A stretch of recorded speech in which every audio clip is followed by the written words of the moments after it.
1절, 2절 말씀을 저와 여러분이 함께 읽겠습니다. 창세기 31장 36절, 37절 함께 읽습니다. 야곱이 노하여 라반을 책망할세. 야곱이 라반에게 대답하여 이르되 내 허물이 무엇이니까? 무슨 죄가 있기에 외삼촌께서 내 뒤를 급히 추격하시나이까? 외삼촌께서 내 물건을 다 뒤져보셨으니 외삼촌의 집안 물건 중에서 무엇을 찾아내니까? 여기 내 형제와 외삼촌의 형제 앞에 그것을 두고 우리 둘 사이에 판단하게 하소서. 네. 오늘 본문 속에서 라반이 이제 야곱의 뒤를 추격하면서 둘이 다투는 장면들이 등장했죠. 라반은 자신의 신을 훔쳐갔다라고 생각을 했고, 야곱은 그것이 아니라 당신이 나의 딸들을 데려갈까봐 두려워해서 도망하였습니다라고 고백하였던 장면이죠. 하지만 라반은 아무것도 찾아내지 못하는 것을 우리는 보게 됩니다. 주의 깊게 살펴볼 내용을 중심으로 해서 말씀을 묵상해 보도록 하겠습니다. 내용 같이 1번입니다. 라헬은 라반이 드라빔을 못 찾게 하기 위해 어떻게 합니까? 라반은 자신의 가문의 수호신이었던 이 드라빔을 중요하게 여겼습니다. 이 당시의 드라빔은 손바닥만한 크기도 있고 사람의 키만한 크기의 드라빔도 있었습니다. 집과 가족을 안 좋은 일로부터 보호해주는 의미로 신의 뜻을 알아보는 의미로 이 드라빔을 종종 사용하였습니다. 누가 이 드라빔을 사용하였느냐에 따라서 지도자가 달라졌기 때문에 그 드라빔을 갖고 있는 자가 지도자였기 때문에 빼앗았을 수도 있다라고 사람들은 생각합니다. 그렇기 때문에 이 드라빔을 가져왔다라는 것은 단순히 라반의 어떤 물건을 가져온 것이 아니라 가정 안에서의 복잡한 문제가 일어났다라고 보시면 됩니다. 이제 이 라헬은 드라빔을 자신의 낙타의 안장 속에 넣어두고 그 위에 앉습니다. 그리고 이제 레아의 장막을 떠나서 라헬의 장막에 찾아왔을 때 내가 생리가 있어서 일어날 수 없습니다 라고 하면서 끝까지 그 자리를 지키며 드라빔을 지키는 모습을 보게 되죠. 내용 관찰 2번입니다. 라반이 드라빔을 찾지 못하자 야곱은 무엇이라고 항의합니까? 야곱은 이제 자신의 억울함을 호소하기 시작합니다. 내 허물이 무엇인지 묻기를 시작하죠. 무슨 죄가 있기 때문에 외삼촌께서 나의 뒤를 급히 추격하십니까? 그 후에 외삼촌께서 내 물건을 다 뒤져보셨는데 과연 무엇을 찾으셨습니까? 라고 이야기합니다. 아무것도 찾아내지 못하였기 때문에 나는 아무런 죄가 없습니다. 라고 말합니다. 그리고 이제 야곱은 형제와 외삼촌의 형제 앞에서 우리의 문제를 두고 둘 사이를 판단하여 주기를 제안합니다. 둘뿐만이 아니라 형제 사이에서도 이러한 사안을 놓고 이야기를 나누어서 공개적으로 나에게 아무런 죄가 없다라는 것을 이제 드러냅시다라고 제안하는 것이죠. 이 장면을 보면 야곱의 감정이 점점 고조되고 있는 것을 보게 됩니다. 처음에는 이해할 수 없는 그 상황에서 계속해서 라반이 끝까지 오해하는 모습을 보면서 라반이 나를 음해하고 있구나라는 그 억울함이 분노가 북받쳐 오고 있는 것입니다. 그 사실을 이제 공개적으로 밝혀서 나는 아무런 문제가 없다라고 밝히자라는 것이죠. 연구와 묵상으로 넘어가겠습니다. 하나님께서는 왜 야곱의 입을 통해 라반을 책망하고 항의하게 하십니까? 하나님께서 라반에게 먼저 첫 번째 기회를 주신 적이 있습니다. 라반이 그의 형제를 거느리고 7일을 쫓아서 길르앗산에 이르렀을 때 야곱에게 라반이 한 이야기가 있었습니다. 내가 밤에 하나님께서 꿈에 나타나셔서 이렇게 말씀하신 적이 있다. 너는 삼가 야곱에게 선악간에 말하지 말아라 라고 꿈을 꾸었다라고 말했던 장면이죠.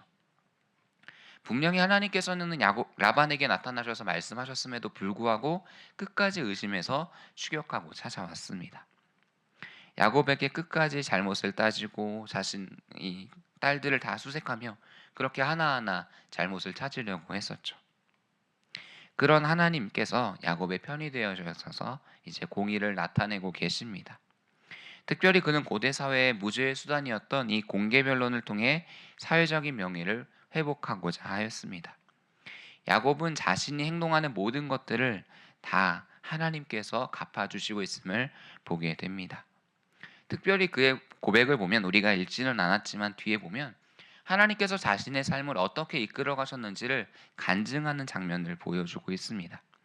삼촌에게 있었던 그 모든 시간들 속에서 끝까지 나는 삼촌의 모든 재물들을 지켰고 번성하게 했고, 그 가운데 하나님께서 내가 경외하게 하느니 하나님께서 그 모든 일들을 하게 하셨습니다라고 고백하는 장면들을 우리는 오늘 본문 뒤편에서 살펴보게 됩니다. 하나님께서 억울했던 그의 편이 되어 주셨습니다. 단순하게 이 순간뿐만이 아니라 그의 삶 전체에서 억울했던 그를 위로하고 계신 것이죠. 하나님의 높은 차원이 있는 위로의 고백입니다. 하나님께서는 직접 나타나셔서 라반에게도 말씀하셨지만 야곱의 입을 통하여서 다시 한번 하나님의 공의를 드러내고 계십니다. 세월이 지나서 어느덧 하나님의 일하심을 경험함을 고백하고 지금 이 순간도 하나님의 일하심을 고백하는 그 귀한 장면을 우리는 살펴보게 되는 것입니다. 느낀 점입니다. 약자로서 오랜 시간 부당함을 감내하며 성실하게 일한 야곱을 하나님께서 붙들어 주신 모습에서 무엇을 느낍니까? 잠언은 사람이 아무리 그 길을 계획할지라도 그 걸음을 인도하시는 이는 여호와이심을 알려줍니다. 사람의 인생을 결국 하나님께서 인도하시는 것을 우리는 기억해야 합니다. 사람들은 종종 자신의 방법으로 자신의 삶을 살아갑니다. 지나치게 열심을 내기도 하죠. 그렇게 하다 보면 사람의 욕심이 들어가고 마치 야곱의 인생처럼 사람을 속이고 자신의 욕심을 따라 살아가게 됩니다. 하지만 그는 삶을 살아가며 느끼게 됩니다. 아, 나의 힘이 아니라 하나님이 나의 삶을 운행하시는구나. 마치 이스라엘 백성들에게 찾아오셨던 하나님의 모습과 같습니다. 애굽에서 400년 동안 노예로서 열심히 수고하며 애쓰고 힘씁니다. 하나님께서 구원하시겠다라는 이야기를 들으며 이제 짚을 빼앗기고 어려운 상황을 살아가죠. 그럼에도 그들은 전혀 이 땅을 탈출하고자 하는 생각을 갖지 않았습니다. 묵묵히 그 삶을 살아갈 뿐이었죠. 마침내 하나님께서는 모세와 아론을 통해서 언약을 따라 약속의 땅으로 인도하시는 장면을 우리는 살펴보게 됩니다. 하나님께서 결국 이들의 보호자가 되셔서 광야에서도 먹이시고 입히시죠. 우리는 하나님에 대해서 오해하고 있지 않은지를 점검해 보아야 합니다. 하나님께서는 우리의 삶을 경영하시고 우리의 억울함을 변론하시며 우리의 약함을 강함되게 하시는 하나님이십니다. 하나님께서는 우리에게 가장 좋은 것을 주시는 분이십니다. 하나님께서는 약한 자의 편이 되어 주시고 하나님을 의지하며 삶을 살아가는 그에게 가장 좋은 것으로 위로하여 주십니다. 결론과 적용으로 나아가겠습니다. 억울한 상황에서 참았던 감정을 쏟아냈던 적은 언제입니까? 여러분은 혹시 억울한 상황에서 오랫동안 감정을 참았다가 쏟아냈던 경험은 없으십니까? 감정을 쏟아낸 것은 잘못된 것은 아닙니다. 그때 감정을 드러낸 후에 어떠한 느낌을 받았는지가 중요합니다. 후련함과 허무함과 죄책감과 또한 자유로움 등 다양한 감정을 우리는 표현할 수 있습니다. 하지만 우리가 거기서 생각해 봐야 하는 것은 하나님의 공의가 나타났는지 아니면 단순히 나의 개인적인 감정을 표출했는지를 살펴보아야 하는 것이죠. 나의 억울함을 호소하기 위해 저 사람의 잘못을 꼬집어내기 위해서 그것을 이끌어냈다면 우리는 감정을 어떻게 표현할지를 다시 생각해 봐야 합니다. 우리가 감정이 느껴지는 대로 즉각적으로 반응하기보다는 그 가운데서 하나님께서 일하시도록 하나님께 맡겨드려야 합니다. 이 부분이 생소할 수 있습니다. 하지만 우리가 먼저 행동하기보다 멈추어 서서 하나님의 일하심을 먼저 생각해 보자라는 것이죠.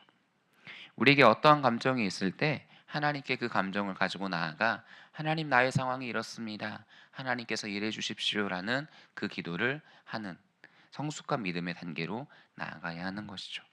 모든 것을 아시는 하나님께서는 마치 야곱의 삶에 찾아오셨던 것처럼 우리의 삶에도 찾아오실 것입니다. 그렇다면 오늘 하루 하나님의 세밀한 인도하심에 귀 기울이기 위해 우리는 무엇을 실천해야겠습니까? 지금의 상황에서 우리는 어떻게 행동해야 할까요? 우리는 오늘 주일에 드리는 예배처럼 여전히 하나님을 예배해야 합니다. 특별히 우리가 오늘 하루를 보내면서 하나님께서 나에게 주신 일들 중에 감사한 일들은 무엇이 있는지를 찾아봤으면 좋겠습니다. 우리의 시선을 옮겨보는 것이죠. 하나님이 나의 삶에 어떻게 일하셨는지를 감사 요소를 찾아보며 하나님께서 일하셨다라고 예배하는 것입니다. 우리에게 찾아오는 여러 가지 부정적인 상황 속에서 하나님의 신실하심을 발견하는 귀한 하루 되시기를 축복합니다. 특별히 만약 우리의 삶에 불합리하고 억울하며 힘든 상황들이 있다면 오늘의 예배 속에 하나님의 임재를 경험하시기를 주님의 이름으로 축복합니다. 함께 기도로 나아가겠습니다. 오늘의 모든 예배 속에서 하나님의 신실하심을 발견하며 하나님만 높이는 시간 되게 하옵소서. 억울한 상황에서도 하나님의 뜻을 신뢰하며 그분의 계획을 인내하며 붙들게 하옵소서. 함께 기도할 집중기도 제목입니다. 리모델링이 필요한 재정이 넉넉히 채워지게 하옵소서. 드려지는 정성과 헌신 위에 날마다 하나님의 은혜가 임하게 하옵소서. 이 네 가지 기도 제목으로 기도하신 후에 개인의 기도로 나아가겠습니다. 주여 한번 부르시고 기도합니다. 주여, 하나님 이 시간 가운데 말씀하시는 하나님의 그 놀라우신 사랑을 의지합니다. 주님, 우리가 할 수 없었던 그 놀라운 일들이 하나님의 이름 가운데 일하심을 고백하게 됩니다. 주님, 특별히 오늘 하루의 모든 예배 가운데 그 하나님의 놀라우심을 고백할 수 있도록 주님 역사하여 주시옵소서. 아버지, 주님이 원하시는 것처럼 하나님 모든 예배 속에서 하나님의 신실하심을 발견하며 하나님만